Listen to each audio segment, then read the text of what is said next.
Alors, on va passer très rapidement à la conclusion. En guise de conclusion, je vais vous demander à tous de donner un petit mot. On va commencer par Patricia parce qu'elle a été un peu chahutée par ses collègues sur l'étude. Alors moi, je tiens à montrer l'étude quand même de Grant Thornton. Elle est là, donc elle est disponible. Donc Patricia, en conclusion. En conclusion, alors je vais faire rapide parce qu'on est un petit peu, un petit peu en retard. En conclusion, c'était finalement montrer à l'entreprise les bénéfices, qu'est-ce qu'on attend finalement d'un dispositif de lutte contre la fraude. Donc là, voilà, j'essaie de dégager les 6 bénéfices. Le premier, c'est la pérennité de l'entreprise, parce qu'on oublie souvent qu'on parlait des cas de fraude au président, mais que quand ça touche une PME, bah, ça peut couler et faire fermer l'entreprise. Donc déjà, l'effet positif, c'est garantir la pérennité de sa structure. Ensuite, c'est prendre conscience de ses actifs. Parce qu'en travaillant sur la fraude, finalement, l'entreprise est obligée de voir ce qui est important chez elle, ses actifs. Et ça, on voit que toutes les entreprises ne sont pas forcément conscientes de tout ça. Et on parlait aussi de l'humain, mais ça rentre dedans. Le troisième point, c'est développer l'éthique et la transparence. Donc ça, on en a parlé, mais c'est une vraie réalité. Et je pense que c'est ce qui peut apporter aussi une valeur ajoutée vis-à-vis de vos parties prenantes, notamment dans les relations commerciales.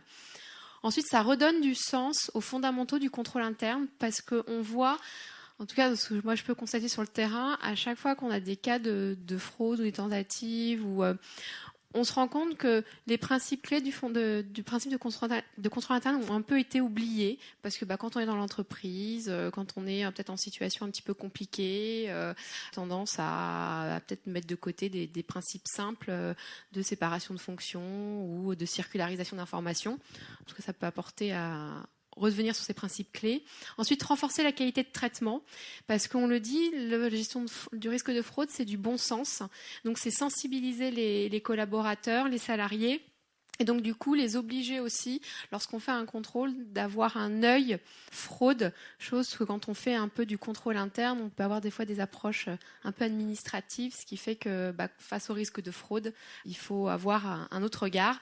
Et ensuite, c'est le fait de savoir gérer la crise, parce que finalement, dans un dispositif de lutte contre la fraude, à la fin, sur la protection, il faut anticiper, c'est-à-dire savoir quand la crise va arriver, effectivement, qui je vais mobiliser, qui va parler, quel expert je vais faire intervenir, est-ce que j'ai les compétences en interne. Et tous ces points-là, finalement, si on ne les a pas préparés en amont, si on ne les a pas sécurisés, quand la crise arrive, c'est compliqué et finalement, derrière, l'entreprise pourra capitaliser aussi sur ce dispositif de gestion de crise qui est valable pour la fraude, mais qui est aussi valable pour tout type de crise. Donc voilà, en conclusion. Merci. Valérie ? Non, pour moi, voilà, les maîtres mots, c'est communication, bon sens et confiance. Voilà. Isabelle ? Alors, moi, il y a encore une statistique que j'aime beaucoup, c'est Euler Hermès, en fait, qui est sortie. 86% des fraudes sont déjouées grâce aux réactions humaines. Okay, ça arrive loin devant tous les systèmes informatisés, hyper sophistiqués, etc.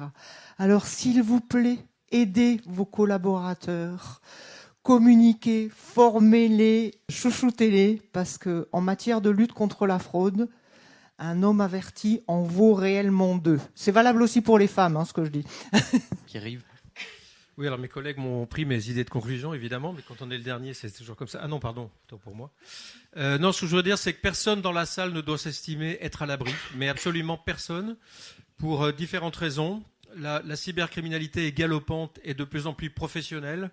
Un petit exemple, vous avez tous entendu parler maintenant, ou peut-être subi ce qu'on appelle les ransomware, ces logiciels qui cryptent vos données, qui vous engage ensuite, qui vous invite à payer une rançon pour recevoir un correctif. Surtout, ne payez pas la rançon et faites attention aux mails que vous recevez.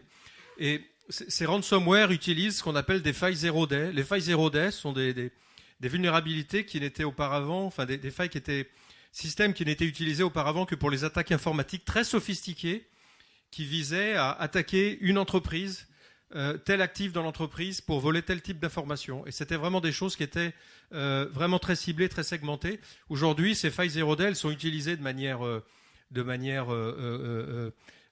très large dans ces ransomware qui sont eux-mêmes envoyés à des centaines de milliers, pour pas dire de millions d'exemplaires tous les jours sur les adresses mail du monde entier. Donc, cybercriminalité galopante et très professionnelle. Deux, plus c'est gros, plus ça marche. Mais je vous assure, il y a tout un tas de cas que j'ai appris dans des entreprises qui ne sont pas parus dans la presse parce que les entreprises ne veulent pas communiquer, mais sur des histoires énormes. Vous voyez ça dans un film, vous vous dites c'est pas possible, ça marche pas, et pourtant ça marche tous les jours. Et troisième chose, l'humain. La communication, l'humain, ça ne repose que sur l'humain. Pourtant, je vends des produits de sécurité. Je devrais dire les produits c'est super et avec ça on est à l'abri. Non, ça ne repose que sur l'humain. François ? Deux points. Sur l'enchantement des clients. Le premier, c'est la réflexion sur les parcours clients, donc d'intégrer toutes vos contraintes pour lutter contre la fraude dans l'ensemble des étapes qui vont ponctuer le parcours client et finalement d'adopter une véritable démarche marketing pour transformer ces éléments-là en points de passage et les rendre finalement agréables à passer parce qu'ils répondent à un objectif bienveillant. Et le deuxième point, c'est attention à ne pas surprotéger non plus. C'est donc d'adapter en fait vos moyens de protection à la réalité du risque et le type de risque que vous courez. Voilà. Merci beaucoup. Alors Pierre-Yves, je vais quand même aller un peu dans notre sens. L'humain avec des très bons logiciels, c'est ça ? Évidemment. Et on en a des très bons. Pour les faire aussi. Voilà, pour les faire. Merci beaucoup à tous les 5 de votre participation. J'espère que vous avez appris plein de choses. On est bien évidemment à votre disposition pour échanger. Je tenais à remercier le marketing, ACA, qui nous a trouvé une belle image de fin. Comme vous voyez, c'est vraiment le bonheur, on nage dedans, donc n'hésitons pas. Et pour continuer ce bonheur ensemble, on vous donne rendez-vous non pas dans une salle un peu obscure, mais dans le café qui se trouve en face, enfin dans le restaurant pardon, qui se trouve en face, qui s'appelle le Monceau, pour un cocktail entre nous. On a choisi un endroit un peu plus convivial. Donc rejoignez-nous, c'est juste en face, vous traversez la rue, vous faites attention, vous regardez bien à droite, parce qu'il y a des voitures qui viennent que à droite, et puis on se retrouve directement. Et comme ça, on pourra continuer à échanger ensemble. Merci beaucoup.